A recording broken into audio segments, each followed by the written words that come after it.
In this video, we'll be covering the phase shift for sine and cosine.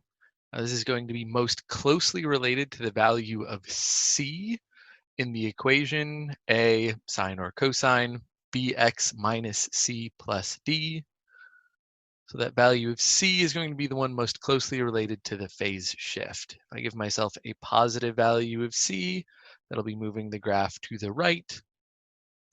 And if I give that a negative value, it'll be moving the graph to the left. In the equation, C looks a little bit different from A, B, and D because it's the only one that gets a negative sign. So I want to talk about why that is. So we're going to look at pretty similar graph, but I've changed the equation a little bit so that we're looking at sine of x plus c and cosine of x plus c. So that in this particular case, if I set c to be a positive number, I'll have, like say c is pi, for example. That means I'll be looking at sine of x plus pi and cosine of x plus pi. So if I take my slider and move it over to pi, see that something a little bit strange happens. In the case where I have sine of x plus pi, it ends up moving the graph backwards. It moves it to the left instead of to the right. See, the same thing would happen if I moved it back to negative c or negative pi. So if I'm looking at sine of x minus pi, that actually moves the graph over to the right instead of to the left. So this behavior is a little bit odd. So I wanted to call some attention to it. And so it's because of this odd interaction that we make the equation sine of x minus c and cosine of x minus c, so that if I give a positive phase shift or a positive value to c, the graph will still move to the right, and a negative phase shift, a negative value of c, will still move the graph to the left. But that means that if we look at an equation for sine or cosine that involves a phase shift, the value of c is always going to have the opposite sign of what we see within the function, within the equation itself. So if we're looking at a graph of sine of x minus pi, that actually means that the value of c is positive pi rather than negative pi. Problem 9, we've got 4 sine of 3x plus pi. So I'm going to go over and turn on my sine graph. A goes up to 4, just that slider. B is going to be 3, which will shrink the graph in. And then I've got that plus pi. So this means that the value of c is actually negative pi, because c always has the opposite sign of whatever is on the inside of our trig equation. So when I come over to c, I'm going to want to move that backwards to negative pi.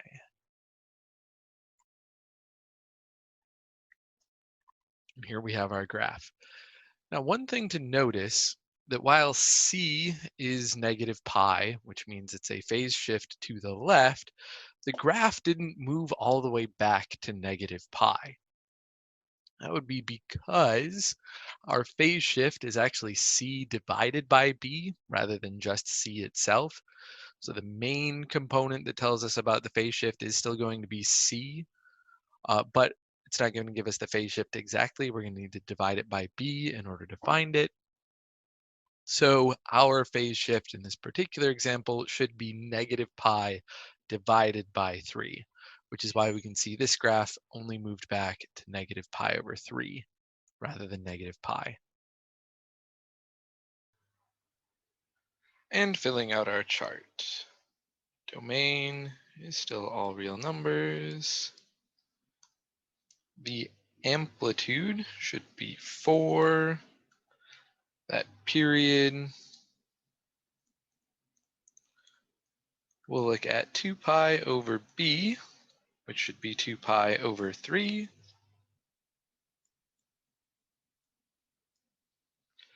our x scale stays the same, or we take that period and divide it by 4,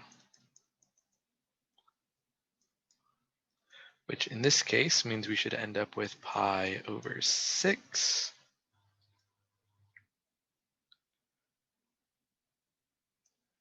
To get that range, we'll look again at our y max and our y min,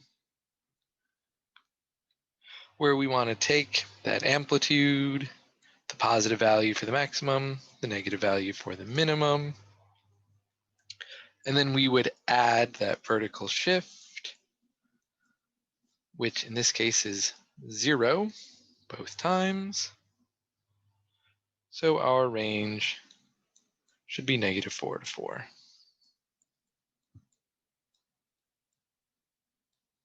Since we have a vertical shift of 0. So the shiny new thing is the phase shift. So it's going to involve that plus pi. And keep in mind that means that c is actually equal to -pi, since the value of c always has the opposite sign of whatever we see on the inside of our function. So that phase shift, which oftentimes will be abbreviated PS, should be c over b. So we're looking at -pi divided by 3.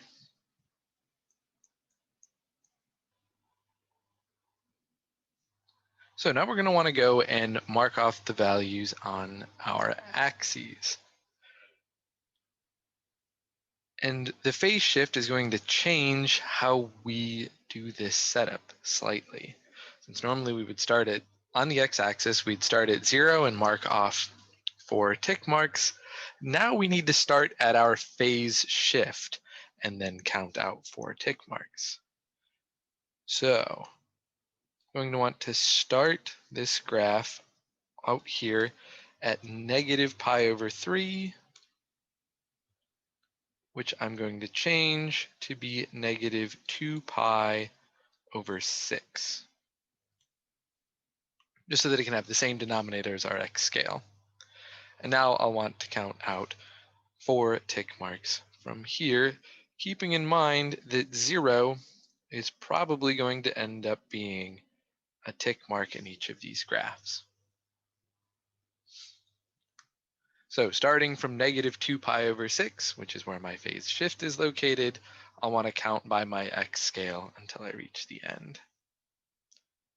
So -pi over 6, 0, +pi over 6, 2 pi over 6. Then we'll do the same thing with our y scales,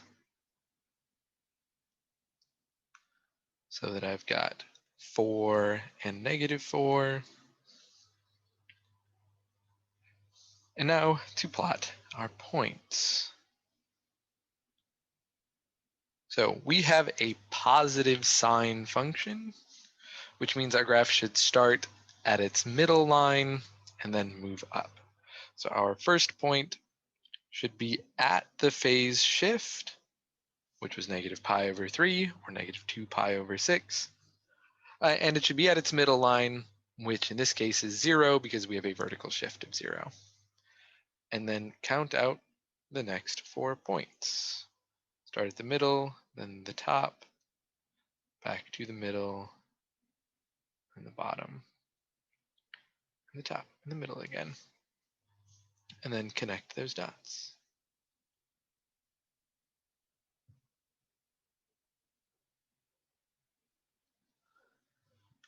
And come through at the end and label those.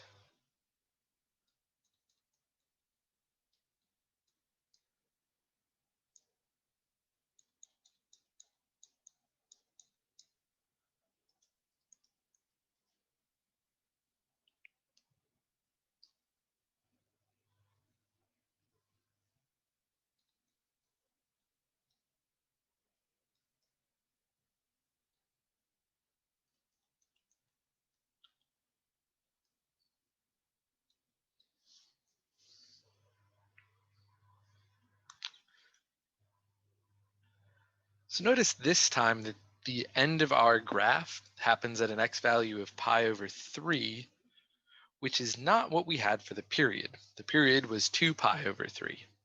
So when we introduce the phase shift into some of these graphs, the period is no longer the end point of our graph, since our starting point is not 0 all the time anymore.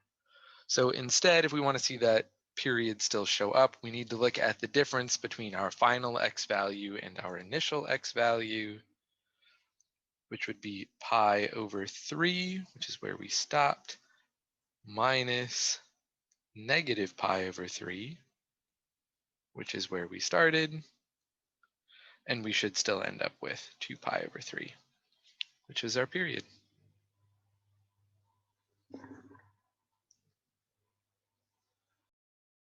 In problem 10, we have negative 3 cosine of x over 2 plus pi over 2. So I'll turn on the graph for cosine. I'm going to change a to be negative 3, which gives us that vertical reflection. Now b is 1/2, or 0.5. Adjust the slider down. And back to the equation, I have cosine of x over 2 plus pi over 2, which again means that c is negative pi over 2 rather than positive pi over 2. I'm going to adjust my slider backwards to a value of negative pi over 2, which means that the graph has moved to the left because the phase shift is negative. Now that phase shift should end up being negative pi, since again to get the phase shift I want c divided by b. So pi over 2 divided by 1/2 ends up being pi, which is why the graph has shifted back to negative pi rather than shifting back to negative pi over 2.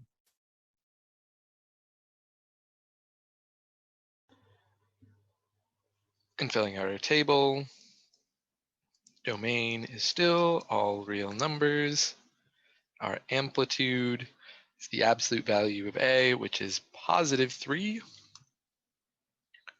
for that period. 2 pi over b, where b is 1/2, which means we have a period of 4 pi. Our x scale, we still want to just divide that period by 4. So 4 pi over 4 is just pi. For our maximum and minimum y values,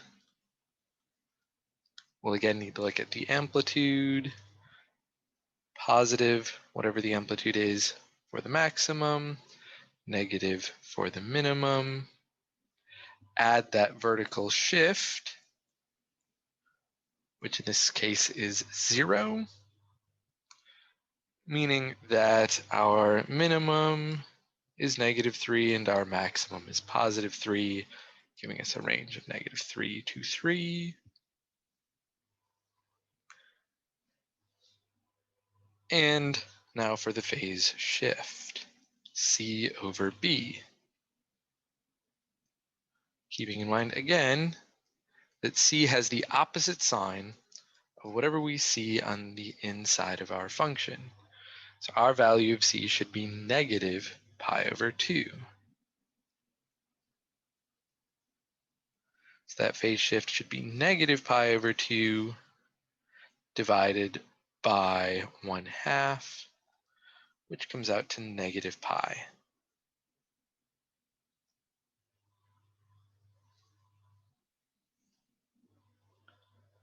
We'll take this down to our axes. Now that we've introduced phase shift, our graph should always start at that phase shift, meaning our first value should be back at negative pi. And we'll count out 4 tick marks from there counting by our x scale, which is pi. So 1, 2, 3, 4 for values of 0, pi, 2 pi, and 3 pi.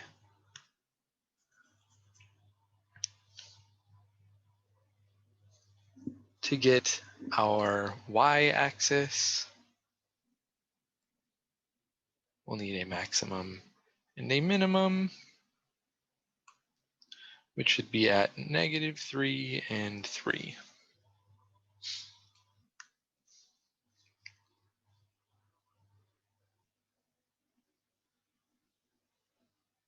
Coming back up to our equation, we have a graph of negative cosine, which means that our graph should start at its minimum value.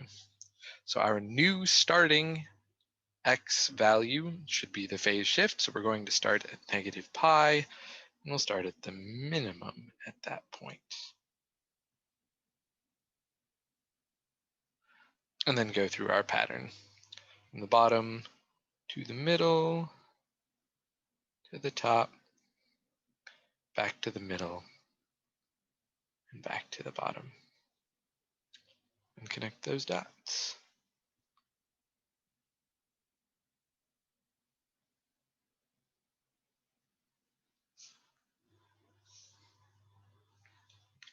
And now I'll go through and label those.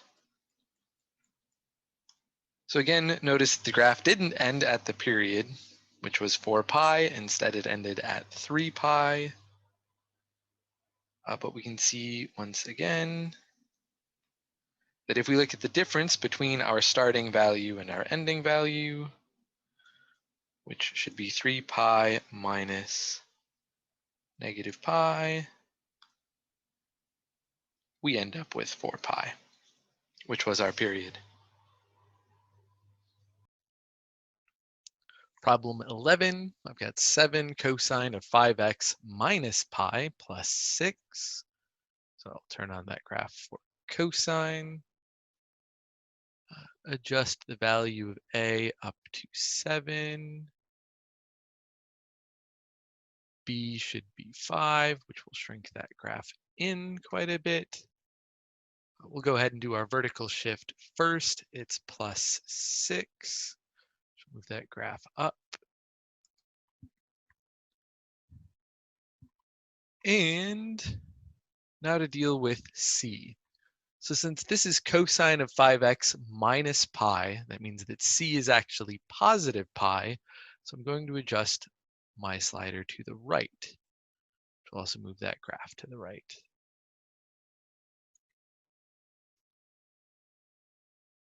And this is where our graph lies.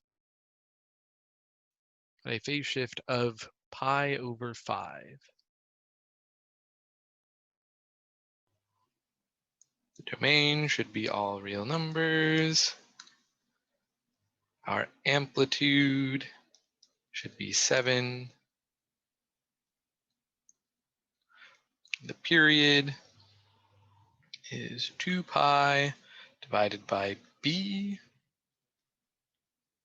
which in our case, b is 5. So the period is 2 pi over 5. That x scale, we'll divide that period by 4.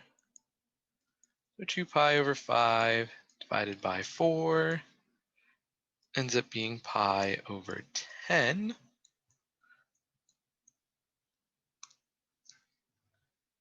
To get our maximum and minimum y values, we'll want to start with a positive 7 for the maximum and a -7 for the minimum.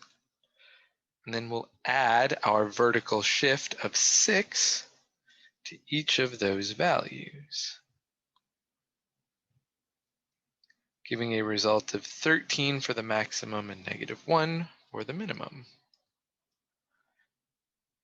meaning our range should be -1 to 13. And now for that phase shift, C in this case should be positive pi. Since we have 5x minus pi, that means c is actually a positive value. So we'll want pi divided by 5. C divided by b is pi over 5.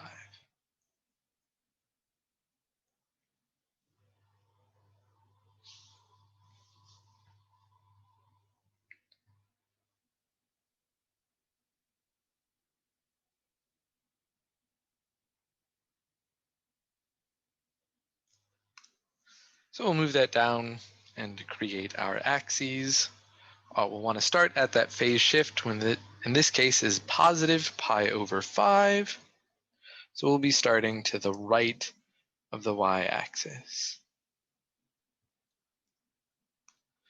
at a value of pi over 5 or 2 pi over 10. And we'll count out 4 tick marks from here.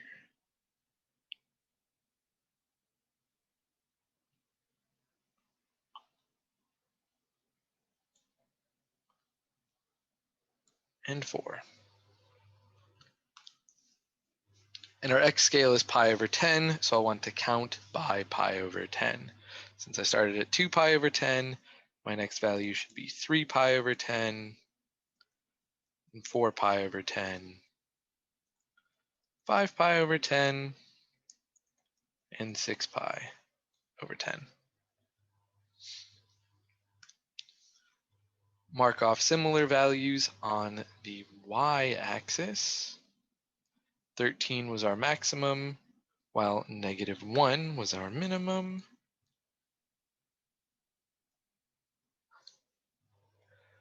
And we'll put in a line for our vertical shift as well.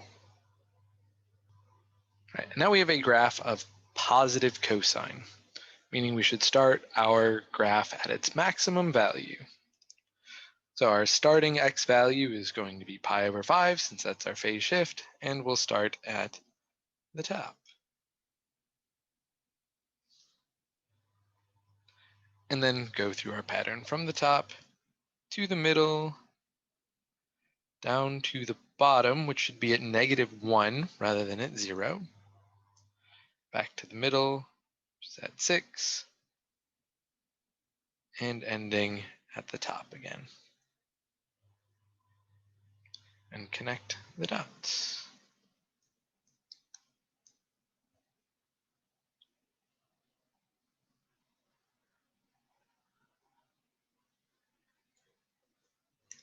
And label each of our points. Pi over 5, 13. 3 pi over 10, 6. 2 pi over 5, -1. Pi over 2, 6. And 3 pi over 5, 13.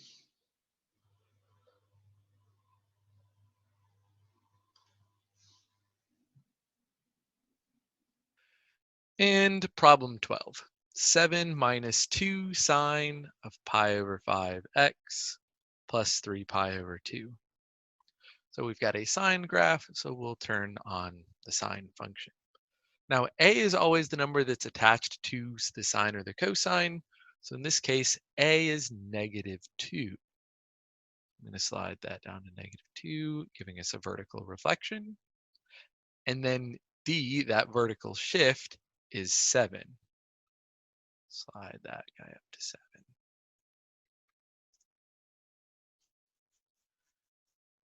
Next, we'll look at b, which is pi over 5.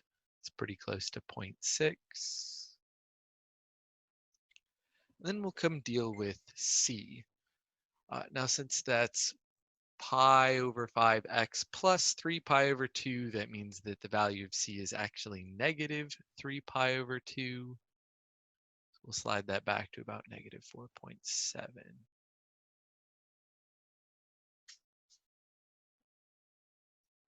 And there's our graph.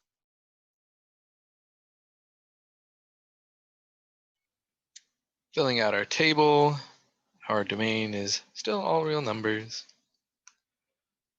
that amplitude, which should be the absolute value of A, should be the absolute value of -2, which comes out to +2. Our period should be 2 pi divided by pi over 5, which works out to 10. So our x scale should be 10 over 4 or 5 over 2.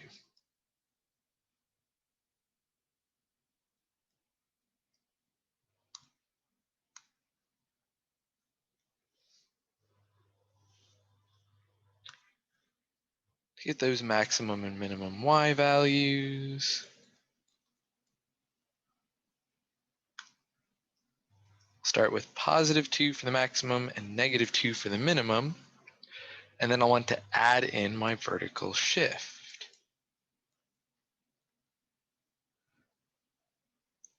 which is 7 in this case.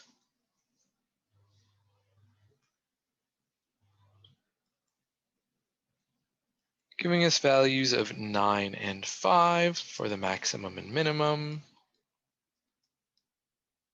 So a range that goes from 5 to 9.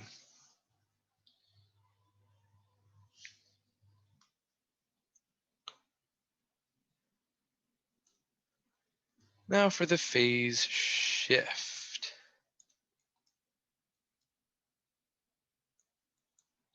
Our value of c is -3 pi over 2. So that phase shift should be -3 pi over 2 divided by pi over 5, which simplifies to -15 over 2.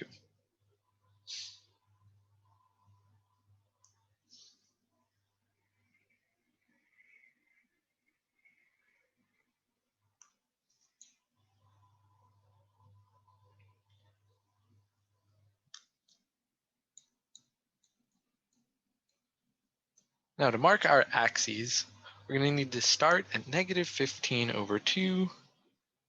And so we're going to go as far to the left as we can for this one. Since this graph is shifting quite a bit to the left. And then I'll need to mark off the next 4 tick marks, counting by 5 over 2. If I count by 5 over 2, the third tick mark should end up at 0. So 1, 2, 3, 4. Then I'll label each of those. -10 over 2, -5 over 2, 0, and 5 over 2.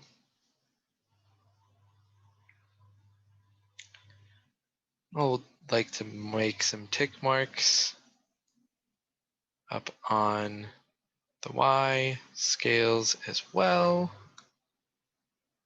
Maximum of 9 with the minimum of 5. And I'll put in a solid line for my vertical shift, which will show up at 7.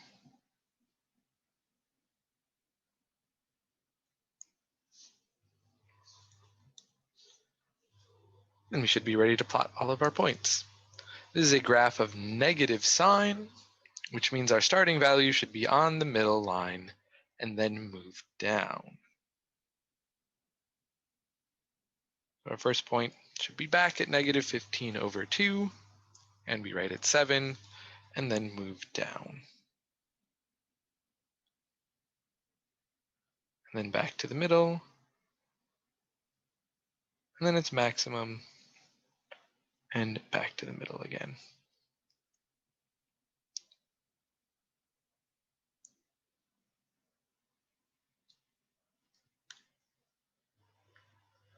Labeling those points, and there's our graph.